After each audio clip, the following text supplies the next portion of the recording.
This is Tyson. He was rescued from an abusive owner and taken here to Middlebury Animal Hospital after his owner was convicted with charges of animal cruelty. He and other dogs were neglected, left outside in the middle of winter with insufficient food and no shelter from the elements. Tyson had frostbite all over his body. Some of the other dogs with him even died. Many cases like Tyson's occurred everywhere in the United States, and Vermont is no exception. To learn more about these cases and what our state does to deal with them, we went to Trevor Whipple, a police officer, to bring his insight on the issue of animal cruelty. What we see people who frankly see animals as something that deserves a much lower level of care or concern. Animals are more seen as property than living, breathing, pain-sensing things. And that's where we get into some real problems. Somebody who may in fact have 20 hunting dogs. They're a hunter, and they have 20 hunting dogs hooked out in their yard. We start to look at, do those dogs have adequate housing under Vermont standards? If they're outside all the time, 24 hours a day, they have to have an adequate shelter that has a door on it so that the dog can get inside and get out of the elements and be free from a draft. We see people who many times say, well, I have a hunting dog and the dog is born and bred to be outside. That's their bloodline and they don't need a house. They're fine without it. Well, no, the law requires that they need a house. It's basic humanity. But sometimes people just don't care. I'm not so sure that they don't understand, so they don't care. Even with all the work the police do, many cases still go undocumented. For the animals that are rescued, many groups work tirelessly to help recover them and find homes for them. Out of all the animals taken in the Animal Humane Society annually, 1% attributed to animal cruelty cases. This results to over 100 animals through their hard work. According to the annual report from July 2014 to June 2015, 91% of all animals that enter the shelter find homes. To get some insight on how the problem of animal cruelty affects them, we asked Jessica Daniel, the executive director of Homebound, a nonprofit independent animal shelter, to share her story with us. Our primary interaction with animals who may be being neglected are out in the community. We can receive complaints here at the Humane Society either by phone or online through a state database, and if we get those reports, we have a volunteer who works as a humane investigator, and he goes out to the site of the complaint and talks to the owners of the animal to see, one, if the complaint is verified, and then two, what can be done to fix the situation. Sometimes we get animals in the shelter who have been victims of neglect or cruelty. Sometimes they're seized by law enforcement and brought here, or sometimes they're surrendered by the owner and brought here. And then we treat them like any other animal. We address their physical and medical needs and get them ready for adoption. We as a Humane Society are what's known under state law as a humane agent, which gives us the authority to go out and to ask questions about a suspected case of abuse, to try to gather more information about it. But in terms of actually pressing any charges or executing a search warrant or taking an animal, we do have to have law enforcement involved. We work with the Vermont State Police, we work with local police departments like Middlebury's, and then we work with the Sheriff's Department. So if someone wanted to report something, would they go to you or the police department? They would come to us as a first point of reporting, and they can do that either by calling our Humane Society or by going online to www.reportanimalcruelty.com. That's a statewide database that's been set up, and it's organized such that whatever county the complaint comes into, it will be sent to that county's Humane Society. Without a set of laws put in place to protect animals, these efforts are not very fruitful. These laws do exist, but animal cruelty laws are much murkier than they appear on the surface.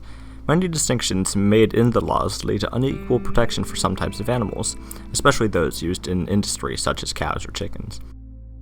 In Vermont, there are different sets of standards. There are standards for, say, non-industry animals, such as dogs, cats, horses, but we start to deal with animals that are used for agricultural purposes.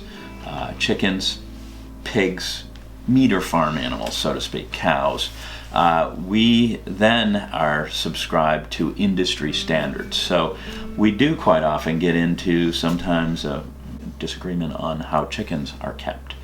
Because you're right, I mean, some of what you're describing is perhaps a battery cage, they call it, where the chicken is in a cage barely big enough for its body. It doesn't have room to get up, stand, and walk around. It's confined to this very tiny cage. That is an accepted practice for raising chickens. I don't agree with it, but the law tells me that that's accepted. There are some facilities where they cut off a chicken's beak so that the chickens don't peck each other and harm each other, because they're seen as a profitable device. They're not seen as an animal that has feelings. So, you know, that, again, to some is wrong.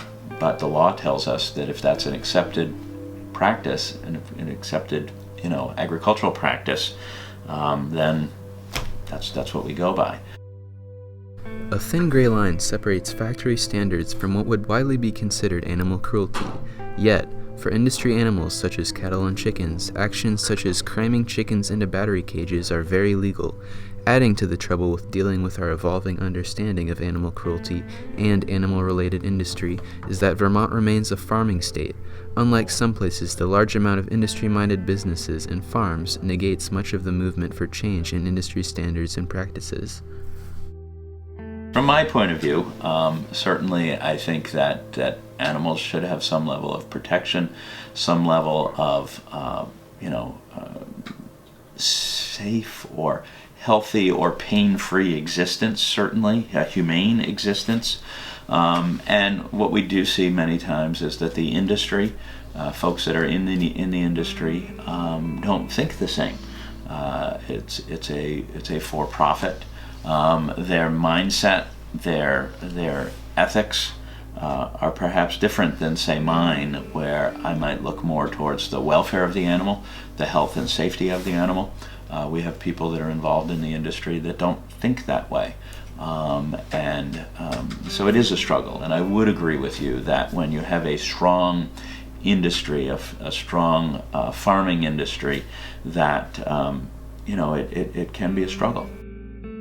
Adding on to the troubles of the police and volunteer forces is the difficulty to maintain a sufficient force to investigate and deal with the issues surrounding animal cruelty cases. While some states are ahead, an official solution is out of reach for many areas of the United States. And when we look across the nation, although we may be behind, a lot of states are behind. It's not like we're in the minority. It's not that we have 40 states that are doing it right and Vermont's, one of the last few that just can't figure it out. There are a few states that I think have figured it out, and we're part of the many who haven't. It's nice to have systems in place, but there's always that other half of the equation of, and how do we pay for those systems? And it would be great for Vermont to say, yeah, we need trained regional animal cruelty investigators, but then we take a breath and say, and how are we going to pay for them? Maine does have a system. I don't know that it's a perfect system, but I think that it's better than ours, where there actually are full-time humane investigators, animal cruelty investigators, regionally throughout the state of Maine, and they're funded through a tax on animal food. It comes down to would Vermont be able to withstand a tax on animal food? Would legislators want to do that? Would they want to add another tax to support a new investigative division? The reality is that sometimes to have a safe society, or to have folks to monitor the current rules and regulations we have, sometimes we do have to have a way to fund that.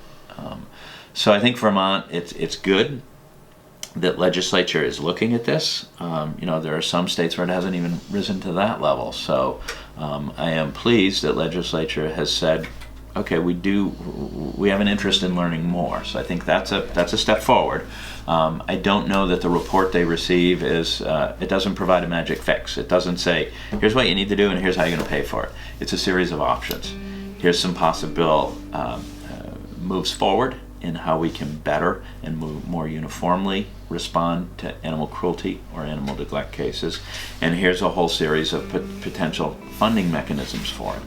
And none are easy. If they were easy, they would have done it. So it's a struggle of what do we want to do moving forward, if anything? Do we want to change anything? And if so, how might we think we could legitimately fund it? As we learned on our journey, animal cruelty is still a very real issue in America, and even in Vermont.